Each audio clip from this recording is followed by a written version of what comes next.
Welcome to Carroll's free application for federal student aid overview. 'Tis the season with fall in full swing and October looming to think about the federal FAFSA process, which opens up on October 1st every year. You will file a FAFSA each year you attend college, so remember, fall is the time to think about filing. Our overview will include highlights of the FAFSA form, what to expect when completing it, and after you complete the form also. Mistakes to hopefully avoid, tips from the pros, federal aid available, and finally a timeline for the whole financial aid process, which begins now and goes through next August. An overview of the FAFSA process is summarized here, but it can feel like a daunting, overwhelming process. So today I hope to give you a glimpse of the process you will begin in October. The FAFSA is required for all federal aid, which includes gift aid, which is free money, like grants, along with work study and student and parent loans. Be sure you are on the FAFSA.gov site, that's .gov, and not a site that requires you to pay for filing the FAFSA. It is free to apply for federal aid.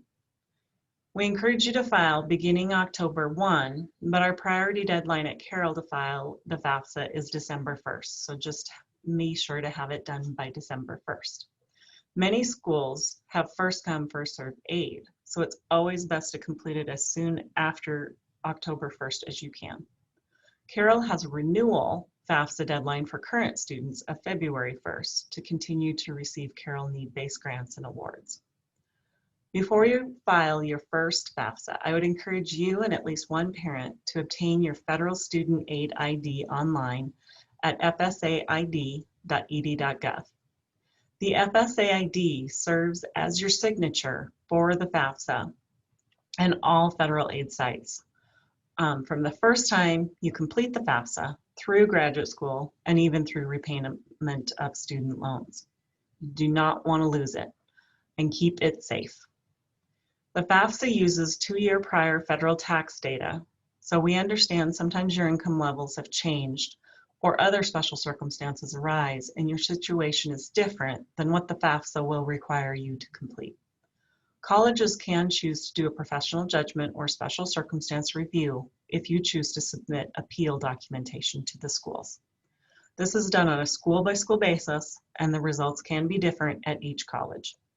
Carroll has an online form which explains the most common circumstances we will review, like loss of income.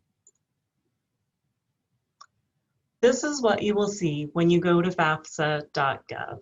The home view features a 2-button login option and current announcements, as well as an easy access toolbar featuring links to applying for aid and loan information. There is also 3 links to help users navigate the financial aid process, including completing the form, FAFSA Help View, and information on FAFSA renewal for your sophomore, junior, and senior year.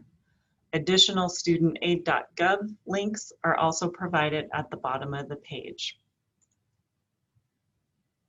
Once you choose to log in, you will click the I am the student option to begin. This is where your FSA ID and password will be used, which is why we recommend creating one ahead of time so it's a little less confusing.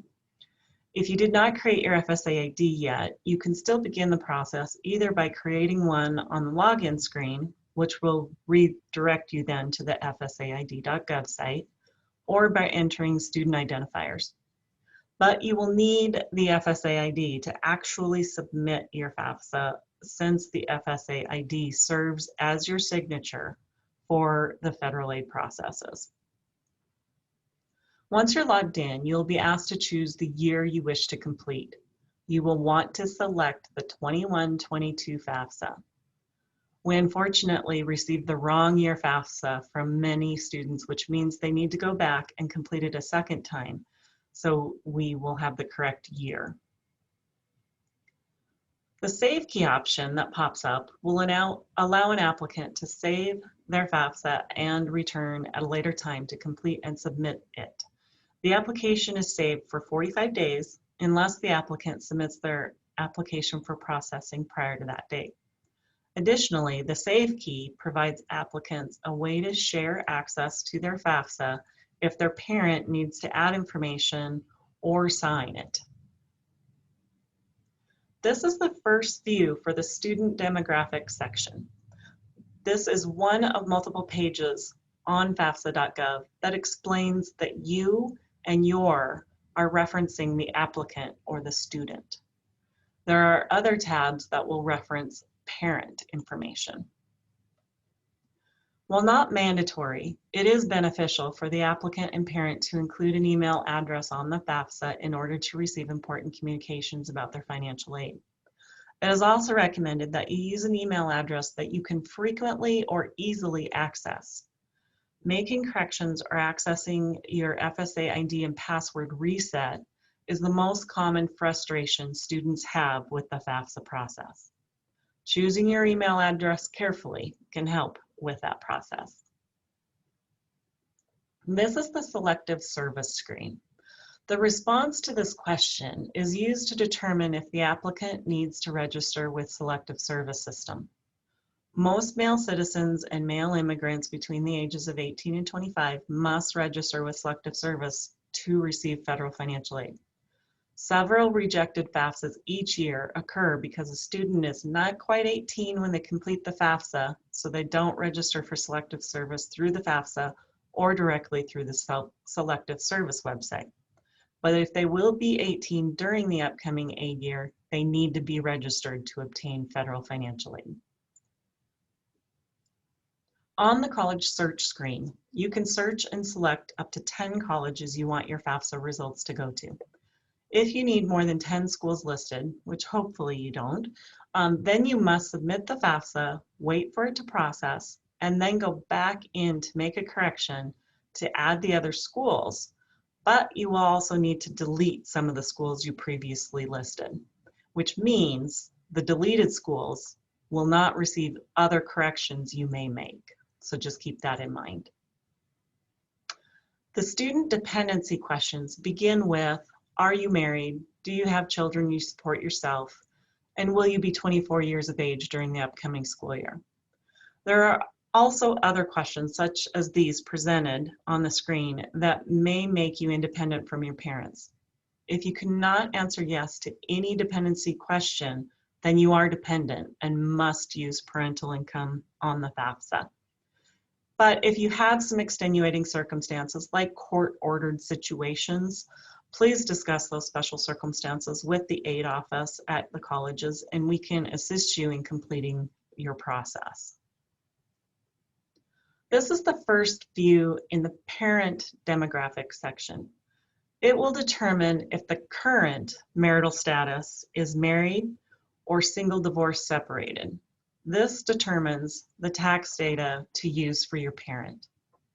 For instance, if your biological parents are divorced and you live primarily with your mom and her new husband, she would indicate her current marital status as married and only list her income and her new husband's income on the FAFSA form. You will not include your biological dad's income since FAFSA is looking for the income from the household in which you reside. Parents are required to complete the household size worksheet in an effort to get a more accurate information about the number in the parent's household and the number of those in the household who will be going to college. Some information will be pre-filled based on responses provided previously. The system tallies the totals as the parent completes the worksheet to ensure that there are no mathematical errors. This is the first view in the parent financial section. You will see an option at the bottom, which is a link to the IRS. This is the easiest and quickest way for both parents and the students to download their 2019 tax data directly into the FAFSA.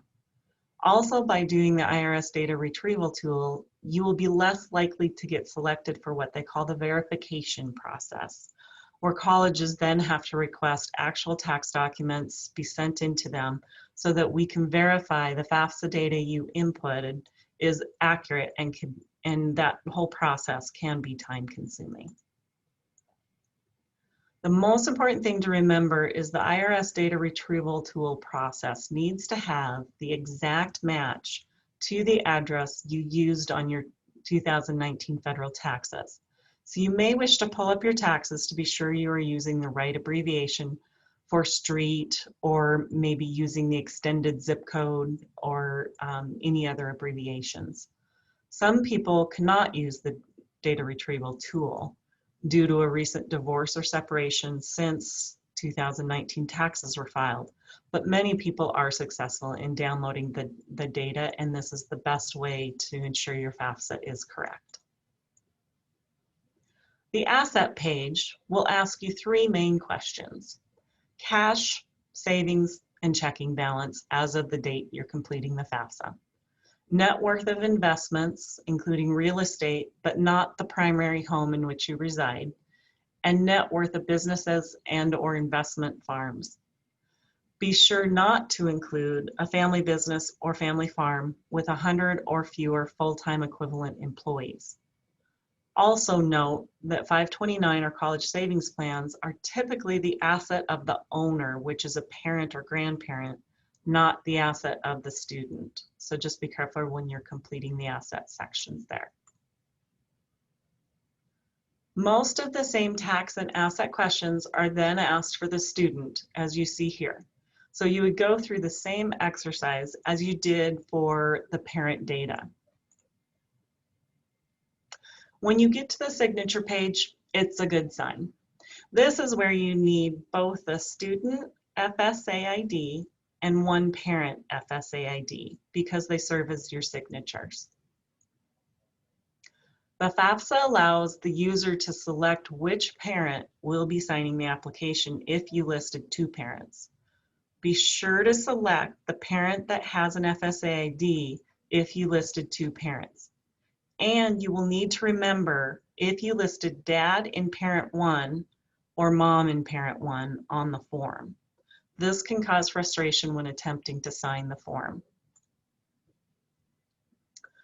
This is your confirmation page, which tells you your submission was accepted.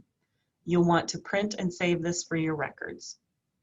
Parents of applicants are offered the option to transfer the parent data into another applicant's new FAFSA form by clicking the blue box saying, does your brother or sister need to complete a FAFSA? So this makes it easy for you.